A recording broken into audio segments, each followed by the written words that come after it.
mà rất là khó chịu và nó không có đem lại nhiều giá trị cho chúng ta trong căn nhà. Cực kỳ không thoải mái khi dùng. Chúng ta phải mở nó ra vậy này, chúng ta phải né nó vậy này. Thì nó vừa chói, nó vừa nóng, nó rất là dơ, nó rất là bụi. Là theo thời gian nó sẽ xệ cánh này, sẽ trở thành một vật chiếm diện tích vô cùng. Ban công là một thứ rất là nên cân nhắc. Đôi khi bạn hãy nghĩ lại coi là nó có thực sự cần thiết cho mình hay không. Thì Jess nghĩ là nó không đáng. Chúng ta không có cái thói quen dùng thì chúng ta đừng có mua. Đồ nội thất rất là nguy hiểm ở chỗ nó to và nó giục đi không có được. Cho nên là mọi người hãy suy nghĩ thật kỹ nha. Là mình hãy chọn với những gì mà thực sự mình yêu được nhiều năm tới. Chào tất cả mọi người, mình là Jess và các bạn đang theo dõi Cat Studio Channel.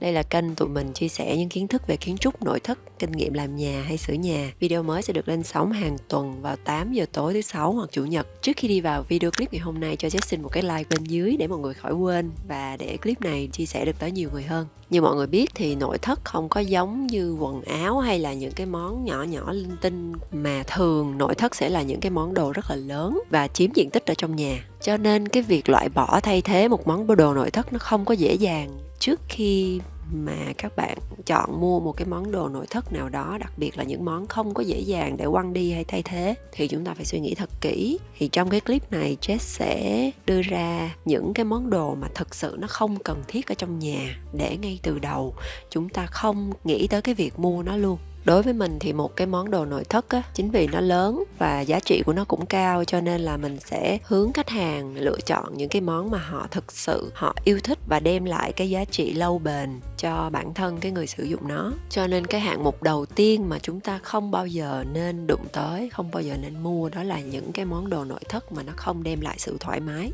Nhà là một cái nơi để chúng ta thả lỏng và để chúng ta thư giãn, sạc năng lượng, để ngày hôm sau chúng ta có năng lượng đi làm và đóng góp cho xã hội ngoài kia.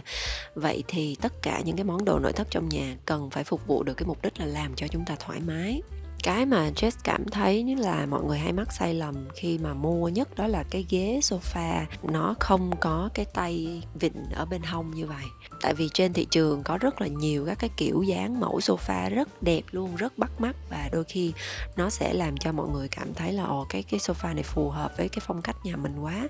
Đặc biệt là mấy cái sofa cong cong á, mà nó phù hợp với những cái căn nhà mà có nhiều cái nét nữ tính hay nhiều đường cong á, nhưng mà nó không có cái arm ở bên hông, thì cái sofa đó nó không hề đem lại cái sự thoải mái khi mà chúng ta ngồi lâu ở trong nhà. Nhất là không gian đó là không gian của mình, cần cái sự dựa dẫm nhiều hơn. Khi mà chúng ta sử dụng sofa thì chúng ta hãy cẩn thận không mua những cái loại sofa mà không có hai cái arm hai bên, nó rất là khó chịu. Hay là các cái vật liệu bọc cái sofa nó dễ dơ và nó khó xử lý, thì những cái vật liệu dễ dơ khó xử lý Jess sẽ làm riêng một cái clip mọi người tham khảo lại. Cái ví dụ thứ hai đó là những cái bàn side table mà nó nặng ơi là nặng. Thì khi mà nó nặng á, mọi người sẽ khó kéo về gần mình khi mà mình cần làm việc hay là cần đặt cái ly nước, hoặc là mọi người sẽ rất khó kéo ra kéo vào để mà lau chùi ở bên dưới cái chỗ mà gần cái bàn đó. Cho nên là đây cũng là một cái vật mà rất là khó chịu và nó không có đem lại nhiều giá trị cho chúng ta trong căn nhà. Hay là những cái tủ kệ mà quá tầm với của chúng ta, thì nhìn thì có vẻ như là nó đẹp mắt hay là nó full tường rồi nó nhìn nó gọn gàng hay là làm sao, nhưng mà chúng ta không sử dụng được hết giá trị của nó. Nhất là những cái vị trí mà quá cái tầm tay với của chúng ta, mà bắt buộc chúng ta phải leo lên thang hay là cái ghế để mà với tay lấy được đồ ở bên trên cao, thì nó sẽ cực kỳ không thoải mái khi dùng. Và khi không thoải mái chúng ta sẽ ít dùng nó lắm. Ở Cat Studio tụi mình thì tụi mình sẽ hướng tới cái tiêu chí đầu tiên, đó là đồ nội thất này có tiện sử dụng hay không, rồi sau đó chúng ta mới bắt đầu nghĩ tới cái việc làm cho cái đồ nội thất đó nó đẹp. Và đồng thời là phải may đo dựa trên cái chiều cao của cái người đó. Cái việc này nó sẽ đem đến cho các bạn một cái căn nhà có cái giải pháp mà các bạn có thể sử dụng rất là lâu bền và thoải mái ở trong căn nhà đó. Cái hạng mục đồ thứ hai mà không cần thiết trong nhà mình đó là những cái đồ trendy theo xu hướng. Bây giờ cái việc truyền tải thông tin nó quá dễ dàng, các bạn quá là dễ để thấy được là cái gì đang on trend ngoài kia mà mình tưởng là mình thích nhưng mà không phải. Tại vì khi mà các bạn xem nhiều cái quảng cáo lặp đi lặp lại, hay là các bạn bắt đầu thấy những cái người mà mình ngưỡng mộ sử dụng những cái món đồ đó, mình rất là dễ bị cuốn theo. Đôi khi bạn hãy nghĩ lại coi là nó có thực sự cần thiết cho mình hay không. Cái xu hướng nó tới rồi nó sẽ đi thôi. Điều rất là quan trọng là mình hãy chọn với những gì mà thực sự mình yêu được nhiều năm tới, thì nó mới cho mình những cái giá trị bền vững. Chứ còn những cái mà tới rồi đi nó chỉ làm cho căn nhà của mình nó càng ngày nó càng nhiều đồ bừa bộn mà rất là khó dùng. Just ví dụ như là cách đây nhiều năm thì cái ghế roly poly chair nó rất là nổi tiếng và tràn lan tất cả các cái trang quảng cáo bán đồ, nhưng mà bây giờ thì nó không còn nữa, nó đi rất là nhanh. Tại vì cơ bản đó là một cái ghế ngồi, Jess cảm thấy là nó không hề thoải mái tí nào hết, nó cứng. Đưa thêm vào một cái cushion để ngồi cho nó êm thì nó cũng không thể nào êm bằng một cái ghế armchair cơ bản mà mình hay dùng. Cho nên là chọn những cái nội thất mà nó timeless nó rất là quan trọng trong cái xu hướng phát triển bây giờ. Đồ nội thất rất là nguy hiểm ở chỗ nó to và nó giục đi không có được, cho nên là mọi người hãy suy nghĩ thật kỹ nha. Dạo gần đây thì Jess còn thấy mọi người đang trend cái đèn decor mặt cười ở cái đèn tròn mà nó nằm ở bên dưới đất. Thì đó cũng là một thứ chúng ta hãy cẩn thận, hãy nghĩ coi là 2-3 năm tới mình còn thích nó nữa hay không, rồi nó có bền không, đặt ở đây rồi nó có matching với lại tất cả những cái đồ nội thất mà còn lại trong nhà mình không. Những cái câu hỏi đó chúng ta cần đặt trước khi chúng ta mua một cái món đồ nào đó. Rồi một cái nữa là những cái tấm thảm nhỏ nhỏ trang trí chỉ để vừa một cái armchair lên trên đó thôi, thì những cái tấm thảm đó nó đẹp mắt và nó dễ bán dễ mua, nhưng mà nó thực sự không đem lại nhiều tác dụng như mọi người muốn đâu. Tại vì nó chỉ là một cái đồ trang trí thôi, mà đồ trang trí thì chúng ta sẽ nhanh chán lắm. Cái giá trị thực sự của tấm thảm nó là cái gì? Tấm thảm sinh ra là để gom mọi người lại với nhau. Nó sẽ tạo ra cái zoning ở trong một cái căn phòng để gom đồ nội thất lại, để chúng ta nhìn không có bị luộm thuộm này, chúng ta nhìn thấy cái khu vực đó nó ấm cúng hơn này. Và cái mục đích thực sự khi ảnh hưởng vào tâm lý của thảm á, đó là nó làm cho mọi người tụ lại cái chỗ đó lâu hơn. Tại vì cái bàn chân của mọi người đang được ở trên một cái vật liệu ấm, mọi người sẽ có xu hướng là không có muốn đi ra khỏi đó. Nhưng mà mọi người lại đi mua những cái tấm thảm nhỏ nhỏ chỉ để trang trí không á, thì Jess nghĩ là nó không đáng. Cái món đồ số 3 đó là những cái món đồ mà nó giả bộ như nó có cái mục đích, nhưng mà thực sự nó không hề đem lại cái giá trị đúng cái mục đích của nó. Ví dụ như là những cái bench kế cửa sổ. Mọi người rất là có một cái suy nghĩ mơ mộng về cái chuyện là chúng ta muốn có một cái ghế bench á, kế cái cửa sổ để chúng ta ngồi đọc sách. Tuy nhiên mọi người sẽ không sử dụng đâu. Thứ nhất là nó không thoải mái, thứ hai là nó sát cửa sổ. Ở một đất nước nhiệt đới như Việt Nam thì nó vừa chói, nó vừa nóng, mình không có làm được cái chuyện ngồi đọc sách ở trên đó. Nó không có cái độ ngã lý tưởng, nó cũng không có làm cho chúng ta thoải mái được lâu. Chúng ta ngồi thì chắc được vài phút ở trên đó thôi là chúng ta đã muốn chuyển lên trên cái giường hay cái ghế khác của mình. Nó cuối cùng nó chỉ là một cái nơi mà để chúng ta giục đồ lên trên đó thì rất là bất tiện. Hay là một cái tương tự như là cái ghế bench mà đặt ở cuối chân giường của mình ấy. Ở bên các nước phương Tây á, là để chúng ta có thể ngồi ở đó mang giày rồi thay đồ, đứng lên đó để chúng ta dọn giường thay vì chúng ta đè tay đè chân lên giường của mình chẳng hạn. Đối với những nhà mà có giúp việc, nếu như mà chúng ta không có cái thói quen dùng thì chúng ta đừng có mua. Khi những cái phòng ngủ lớn ấy, Jess cảm thấy là nó cũng phù hợp nếu mà chúng ta chỉ để một cái bench vào để tăng cái diện tích của cái đồ vật trong phòng ngủ lên, để cho nó làm cho cái phòng ngủ đó nó bớt quá lớn thì ok. Nói tới phòng ngủ thì Jess cũng nói luôn lại cái vấn đề về đèn trần. Phòng ngủ không cần đèn trần, phòng ngủ chỉ cần những cái ánh sáng gián tiếp dịu nhẹ để chúng ta có thể đi vào giấc ngủ. Cái việc mất ngủ của chúng ta nó xảy ra là vì chúng ta đã sống trái với lại cái quy trình sinh học tự nhiên của bên trong con người mình. Thì chúng ta hãy bớt những cái ánh sáng nhân tạo ở trong cái không gian mà để chúng ta ngủ, bằng cách là chúng ta hãy loại bỏ những cái đèn chiếu trực tiếp trên trần xuống, vì khi mà chúng ta nằm là chúng ta còn nhìn thấy nó nhiều hơn nữa. Chúng ta hãy dùng những cái đèn hắt rất nhẹ, cường độ rất thấp, nhiệt độ rất nóng để vòng vòng xung quanh cái giường của mình, đủ để chúng ta có thể đi lại. Nếu như các bạn cần đèn và bạn quen với cái chiếu sáng trong phòng ngủ thì nên đặt một vài cái dưới chân và để cho nó cái công tắc riêng, có nghĩa là khi cần chúng ta mới bật thôi. Nên là đèn trần cũng không cần thiết trong phòng ngủ đâu ha. Một trong những cái ý kiến mà nó không phổ biến lắm của Jess đó là cái ban công nhà mình. Không phải ai cũng như vậy nha, nhưng mà Jess thấy dựa trên cái kinh nghiệm của mình khi mà làm cho khách á, thì cái ban công nhà mình mọi người luôn lý tưởng hóa nó là ok, tôi sẽ cần một cái ban công để tôi chill này, đọc sách này, ngắm nhìn trời này. Nhưng mà đến khi có ban công thì hầu như là ít ai xài, vô cùng ít luôn. Thứ nhất là chúng ta không ra khỏi ban công vào ban ngày, nóng lắm. Thứ hai là chúng ta ít ra thì chúng ta cũng ít chăm sóc nó. Nên ra cây cối ở ngoài ban công á, chúng ta hay cứ bị chết á, đôi khi không phải là thiếu nước thiếu nắng gì, nó thiếu sự chăm sóc của mình thôi, tại mình ít ra mà.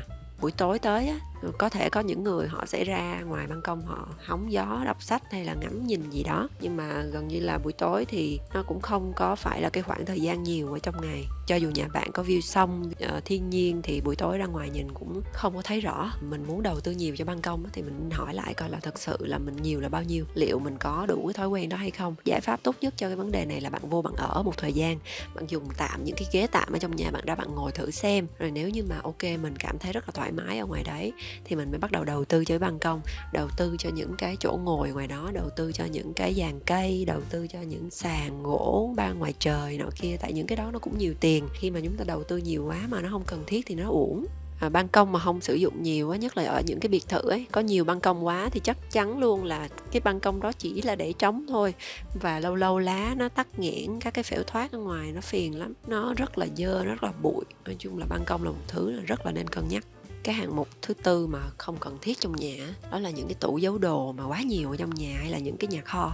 Chúng ta chỉ dùng những cái nhà kho để những cái gì mà thực sự chúng ta sẽ dùng và sắp dùng, không phải là để những cái thứ mà không biết bao giờ dùng tới. Giữ lại càng nhiều đồ trong nhà nó sẽ có cái cảm giác nó làm cho mình một cái năng lượng rất là bí bách, mà còn là những cái món mà kiểu lâu ngày không có dùng rồi xong bám bụi, chiếm chỗ của những cái món thực sự cần thiết khác. Cái này nhiều người có lắm nè, đó là những cái hộp của mấy cái đôi giày, rồi những cái hộp để sản phẩm nhưng mà chúng ta thấy uổng quá, không có muốn quăng đi, chúng ta nhét lên đó. Vậy thì cái mục đích của cái nhà kho đó là chứa những cái thứ mà chúng ta không dùng, nó vô lý quá. Mọi người hãy cẩn thận với lại cái việc mà chứa đồ ở trong tủ, hoặc là cái việc mà có quá nhiều tủ để chứa đồ. Nó làm cho chiếm cái diện tích không gian mà lẽ ra chúng ta nên nhìn thấy cái nhà chúng ta rộng hơn, thay vì là để thêm chỗ cho những cái tủ. Có rất là nhiều cái yêu cầu để làm tủ mà giấu những cái loại máy móc, mà những cái máy đó đôi khi là chúng ta không có dùng tới bao giờ. Chúng ta lên lọc lại một lần coi chúng ta thực sự dùng cái gì, có lò nướng rồi, liệu có cần nồi chiên không dầu không, liệu chúng ta làm bánh một năm bao nhiêu lần, tất cả những cái đó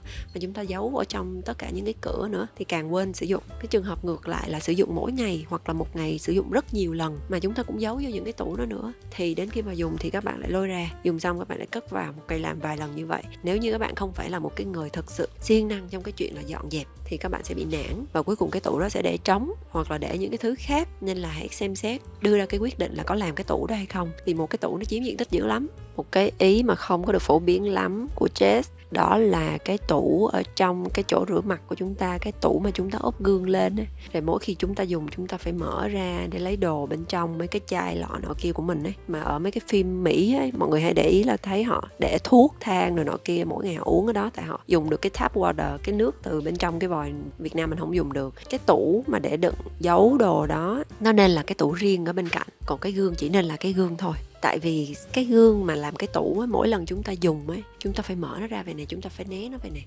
Một ấy là nó sẽ làm cho mình quên mất cái gì ở đằng sau, cái gì càng giấu càng quên. Hai nữa là những cái tủ gắn cánh có gương ấy, mà mở ra mở vào mà các bạn sử dụng cái phụ kiện bản lề không đủ xịn ấy, là theo thời gian nó sẽ xệ cánh này. Bản thân cái tấm gương nó khá là nặng, thì như cái giải pháp của Jess ấy, thì các bạn nên có một cái tủ nhỏ kế bên được thiết kế cho nó đẹp. Thì các bạn sử dụng một bên hông, rồi cái gương của các bạn cố định ở trên tường, nó rất là tiện để mà chúng ta với tay tới và chúng ta sử dụng, không có phải ảnh hưởng gì tới cái thao tác của mình cả. Cái hạng mục cuối cùng mà Jess muốn nói tới ngày hôm nay đó là một cái bàn ăn khổng lồ. Trừ khi chúng ta có một đại gia đình và trưa nào tối nào chúng ta cũng ngồi ăn chung thì cái bàn ăn đó mới phát huy hết tác dụng. Còn không ấy thì nó sẽ trở thành một vật chiếm diện tích vô cùng và mình không sử dụng được hết cái giá trị của nó. Liệu có cần thiết hay không? Quay lại á, với những cái giải pháp để thay thế cho cái này á, đó là trên thị trường có rất là nhiều cái loại bàn ăn mà nó có thể mở ra khi cần và đóng lại khi không cần. Thì bạn có thể tham khảo một vài mẫu mà sẽ để trên màn hình.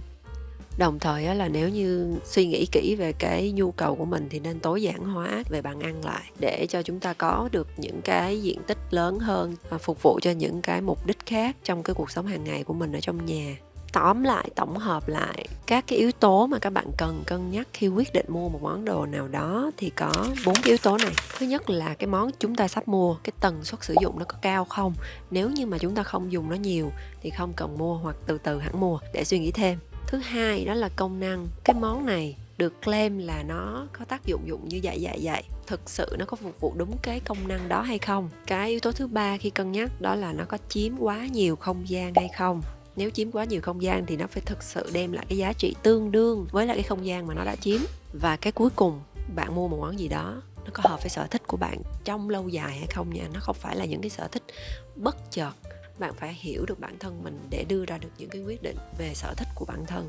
Liệu chúng ta nhìn nó 2-3 năm tới chúng ta có còn vui hay không? Như Jess đã nói, một món đồ nội thất nó sẽ cần có cái tuổi thọ dài hơn quần áo hay những cái đồ phụ kiện linh tinh khác, nên chúng ta cần tôn trọng sự hiện diện của nó. Chúng ta hãy cân nhắc thật kỹ trước khi mua để tránh mua phải những cái thứ không cần thiết. Cảm ơn mọi người đã nghe đến đây. Mọi người đừng quên cho Jess một cái like bên dưới và hẹn mọi người ở những video clip tuần sau.